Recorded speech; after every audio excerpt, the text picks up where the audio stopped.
Bonjour chers élèves, aujourd'hui nous allons traiter un exercice sur les polynômes en ce qui concerne comment étudier le signe d'une fraction rationnelle. Comment étudier le signe d'un polynôme qui est formé d'un polynôme au numérateur et d'un polynôme au dénominateur.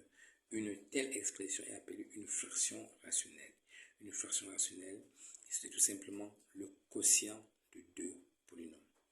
Ici, ces deux polynômes qui constituent notre quotient sont sous la forme factorisée. Donc, on va donc étudier le signe de deux polynômes dérivés d'une fraction rationnelle et avec des polynômes du numérateur et du dénominateur factorisé. Alors, et ensuite, nous allons donner la solution d'une équation p de x inférieur ou égal à 0. Eh bien, lorsque nous avons une fraction rationnelle, on doit être sûr que cette fraction rationnelle a un sens, qu'elle existe. Et donc, on sait bien que un dénominateur ne peut pas être nul. Si un dénominateur est nul, notre fraction rationnelle n'a pas de sens. C'est pour ça que p de x a un sens, existe si le dénominateur est différent de 0. Et donc, vous savez, résoudre rapidement cela, moins x plus 3 différent de 0 et x plus 1 différent de 0. Ça veut dire que x est différent de 3 et x est différent de moins 1. Autrement dit, pour que ce polynôme p de x existe et donc pour qu'on puisse étudier son signe, il faudrait que parmi toutes les valeurs que x peut prendre, que 3 ne figure pas et que moins 1 ne figure pas. Autrement dit, 3 et moins 1 sont les valeurs interdites pour ce polynôme. Et nous allons voir dans le tableau ci tout à l'heure comment est-ce qu'on va illustrer le fait qu'on a deux valeurs interdites. Maintenant que nous sommes sûrs que p de x existe, on va voir quand est-ce que p de x s'annule. Un quotient est nul. Évidemment, on rappelle que quand nous avons un quotient nul, on suppose déjà que le dénominateur n'est pas nul, puisque le quotient existe. S'il existe, il peut s'annuler. Et dans quelles conditions est-ce qu'il s'annule? Un quotient s'annule si le numérateur est nul. Autrement dit, p de x va s'annuler si seulement le numérateur de p de x est nul. D'où cette écriture. Et on sait résoudre rapidement une équation produit. Et donc, on obtient sans aucune difficulté les trois valeurs qui annulent notre polynôme. Ce qu'on appelle encore les racines de notre polynôme. Les racines de p de x sont moins 3, 1,5 et 2. Une façon de dire ça, c'est que si nous voulons résoudre l'équation p de x égale à 0, on aurait comme solution moins 3, 1,5 et 2. Maintenant, on va donc établir le tableau de signe de p de x. On rappelle ici comment on procède pour établir un tableau de signe. Sur la première ligne, nous plaçons les valeurs de x. Donc, x est un nombre réel, donc x est compris entre moins l'infini et plus l'infini. Sauf que x a quelques valeurs particulières. Déjà, les valeurs de x qui annulent le numérateur. On a donc vu moins 3, 1,5 et 2. Et il y a aussi les valeurs de x qu'on ne doit pas avoir dans notre exercice, c'est-à-dire des valeurs interdites. C'est moins 1 et 2. Toutes les valeurs là, on doit les placer entre moins l'infini et plus l'infini, évidemment dans l'ordre croissant. Très important, de la plus petite valeur à la plus grande valeur. Dans un tableau de signes,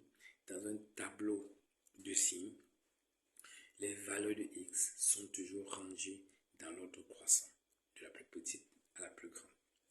Une fois que cela est fait, nous allons, pour chaque facteur du numérateur, chercher une ligne qui permettra de déterminer son signe. Et on fera la même chose pour le dénominateur. Donc ainsi, x plus 3, si nous résolvons x plus 3 égale à 0, la solution nous donne moins 3. Et donc, moins 3 est la racine de x plus 3. Si vous remplacez x plus 3 dans l'expression là, x par moins 3, on aura bien moins 3 plus 3 qui vaut 0. Le 0 là explique que moins 3 est la racine de x plus 3. Et maintenant, pour connaître le signe de x plus 3, Vous regardez seulement devant x, quel est le nombre qui est là. Quel est le nombre qui est là? C'est 1, même si vous ne voyez pas, c'est 1 qui est là. Et le signe de 1, c'est positif. Et après cette valeur qui annule votre polynôme, vous mettez le signe de A, le signe du nombre qui est devant x, le signe du nombre qu'on écrit avant de voir x.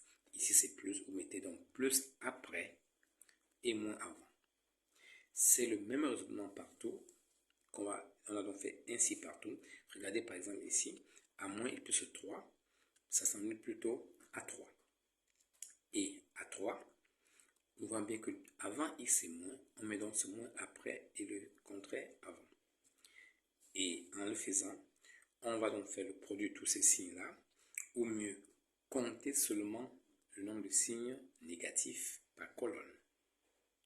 Si ce nombre est impair, c'est moins. Si c'est pair, c'est plus. 1, 2, 3, 4, plus. 1, 2, 3, moins, ainsi de suite. Et au niveau de la ligne de P de x, quelques précisions importantes. Voyez-vous, ces zéros-là, ces 3 zéros expliquent que ce sont les racines de P de x. Le premier zéro, c'est sur moins 3, le deuxième, c'est sur 1 demi, le troisième, c'est sur 2.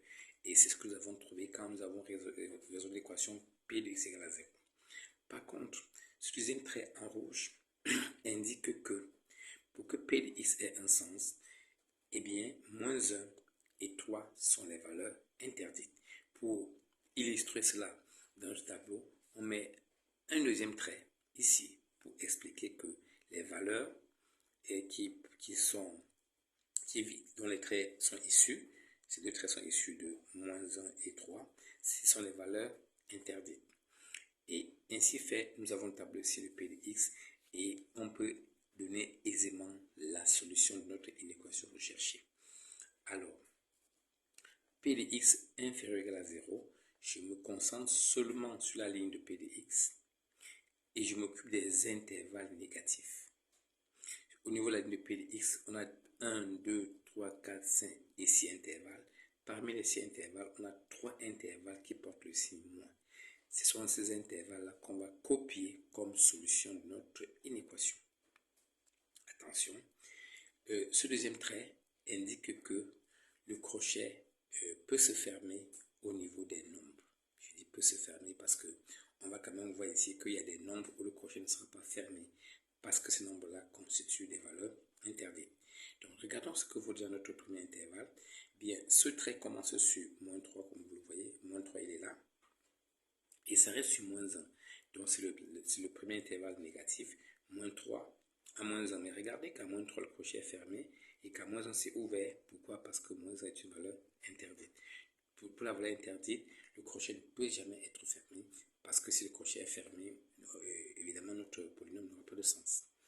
Et le deuxième intervalle, c'est entre 1 demi et 2. Et 1 demi et 2 ne sont pas des valeurs interdites. Les crochets sont donc fermés.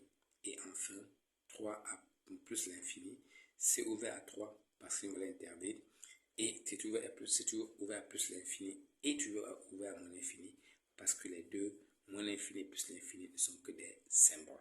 Et le crochet ne peut pas se fermer sur un symbole, ça se ferme seulement sur des nombres. Voilà comment on traite le signe d'une façon rationnelle et comment est-ce qu'on donne la solution d'une inéquation. Je rappelle que si on vous avait demandé la solution de l'équation, eh bien vous aurez simplement copié les racines, donc tous les nombres qui portent ce 0 sur P de x, et vous aurez exactement votre solution.